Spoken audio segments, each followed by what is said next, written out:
Acústica ultrasónica. A lo largo de este documental se dará a conocer la definición del ultrasonido y se hará un análisis histórico desde el punto de vista de la comunidad científica y los estudiosos de la acústica. Además, se estudiarán distintos usos que se le dan hoy en día al ultrasonido con el fin de exponer su relevancia. El ultrasonido se entiende como una señal de audio que no puede ser captada por el oído humano. Sirve en múltiples aplicaciones y en muchos casos es la mejor manera de dar solución a problemas de una manera menos costosa. Dependiendo de la aplicación, su implementación puede ser de mayor o menor complejidad.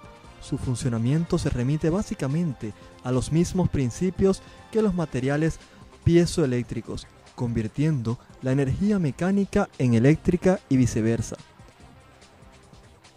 Por otra parte, cualquier objeto que vibre es una fuente de sonido. Las ondas sonoras pueden ser generadas mecánicamente. En medicina, se generan por medio de transductores electroacústicos. El ultrasonido siempre ha existido en la naturaleza.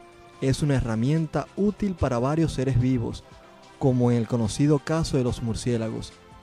Sin embargo, en 1790 se tienen los primeros registros humanos de la existencia del fenómeno y la iniciación humana se encuentra durante la Guerra Mundial de 1914. Por consiguiente, es un campo de la acústica que se encuentra en constante desarrollo y cuyos avances presentan mejoras a la calidad de vida de la manera evidente. Veamos algunos términos básicos que influyen dentro de la acústica ultrasónica. El sonido.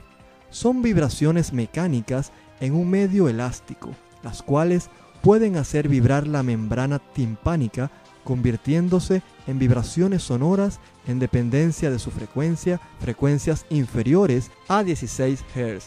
Son subsónicas y superiores a 16.000 Hz son ultrasónicas. La velocidad de propagación. Es la velocidad en la que el sonido viaja a través de un medio y se considera típicamente de 1540 minutos por segundo. Para los tejidos blandos, varía dependiendo del tipo y características del material por el que se atraviese. Los factores que determinan la velocidad del sonido a través de una sustancia son la densidad y la complejidad, de tal forma que los materiales con mayor densidad y menor compresibilidad transmitirán el sonido a una mayor velocidad. La frecuencia. La frecuencia es la cantidad de ciclos o periodos completos de un fenómeno ondulatorio que suceden durante una unidad de tiempo dada. Podemos representarlo en una gráfica que nos muestre la cantidad de ciclos que ocurren en el tiempo. Un ciclo es el periodo completo de una onda. Dentro de las frecuencias encontramos los infrasonidos.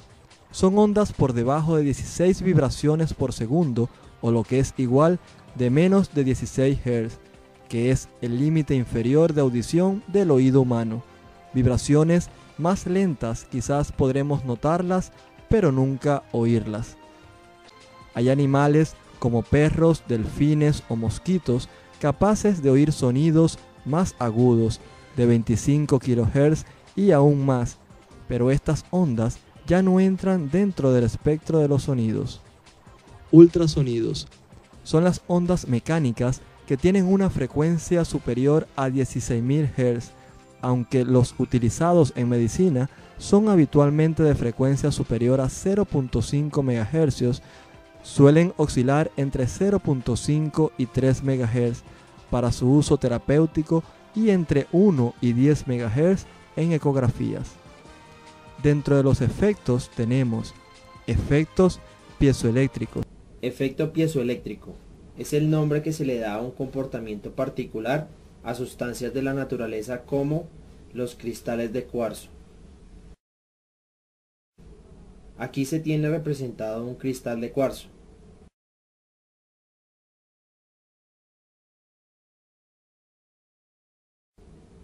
Se observa que cuando se hace una presión mecánica contra la superficie de este cristal, se produce la diferencia de potencial eléctrico y que aquí se representa con el encendido de una bombilla en la cual una presión ejercida genera electricidad.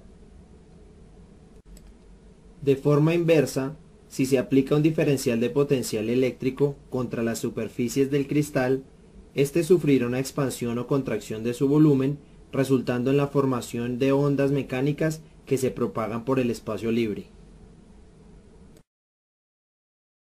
En otro orden de ideas, cuando la energía acústica interactúa con los tejidos corporales, las moléculas tisulares son estimuladas y la energía se transmite de una molécula u otra adyacente. La energía acústica se mueve a través de los tejidos mediante ondas longitudinales y las moléculas del medio de transmisión oscilan en la misma dirección. Estas ondas sonoras corresponden básicamente a la rarefacción y compresión periódica del medio en el cual se desplazan.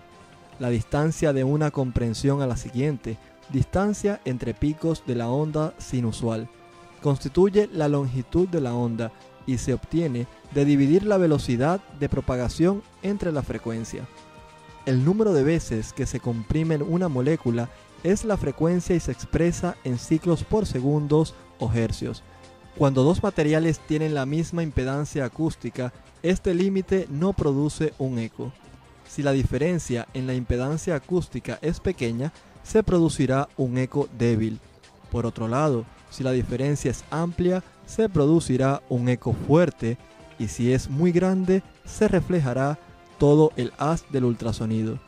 En los tejidos blandos, la amplitud de un eco producido en la interfase entre dos tejidos representa un pequeño porcentaje de las amplitudes incidentes.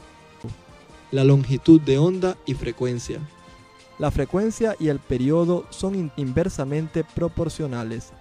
Son los cambios de la presión en función del tiempo que constituyen las unidades básicas de medida y sonido, y el periodo es el tiempo necesario para completar un ciclo. Hertz, y significa precisamente cuántos ciclos o periodos completos de una onda suceden en una unidad de tiempo, en este caso el segundo.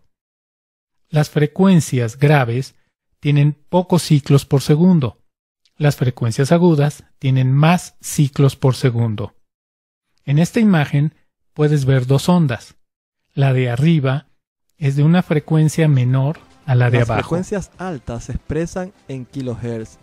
El rango de frecuencia acústica se encuentra entre 1 Hz a más de 100.000 Hz. El oído humano capta de 20 Hz a 20.000 Hz. El ultrasonido trabaja con frecuencia de 500 a 1000 veces mayor de las audibles. Las frecuencias con habilidad diagnóstica se encuentran entre 2 MHz y 15 MHz, aunque en la actualidad se cuenta con frecuencia entre 50 y 60 MHz. A mayor longitud de onda, mayor profundidad, pero a menor resolución, y a menor longitud de onda, menor profundidad, pero mejor resolución. Por esto, los transductores de alta frecuencia son utilizados para la realización de estudios de tejidos blandos y los de menor frecuencia para estudios de abdomen. Propagación del sonido. La propagación de la velocidad del sonido depende de las propiedades físicas de los tejidos.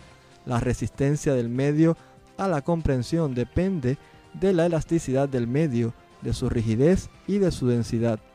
Al aumentar la rigidez del medio, aumenta la velocidad, y al aumentar la densidad, disminuye la velocidad. La impedancia acústica es la detección y representación del sonido reflejado o ecos. Para que se produzca un eco, debe existir una interfase reflectora. Transductor. Cambia un tipo de energía a otra. Cambia energía eléctrica a impulsos acústicos. Esto está dado por el efecto psicoeléctrico que fue descubierto en 1880 por Pierre Curie. La frecuencia preferencial producida por un transductor depende de la velocidad de propagación y su espesor. El rango de frecuencias producidas por un determinado transductor se denomina amplitud de banda. Receptor. Es capaz de detectar y amplificar las señales y compensar las diferencias en la fuerza del eco. Aplicaciones del ultrasonido.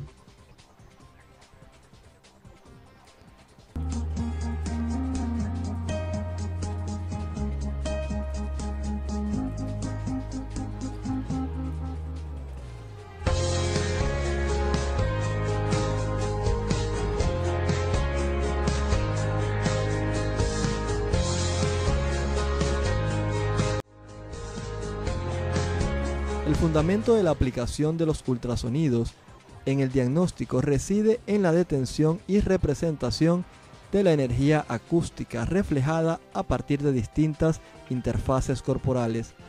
Estas interacciones proporcionarán la información necesaria para generar imágenes corporales bidimensionales de alta resolución, en escala de grises, así como para representar parámetros de flujo. A manera de conclusión, el ultrasonido es una señal de audio que no puede ser captada por el oído humano y es en muchos casos la manera de dar solución a problemas de una manera menos costosa, y su funcionamiento se remite básicamente a los mismos principios que los materiales piezoeléctricos, convirtiendo la energía mecánica en energía eléctrica y viceversa.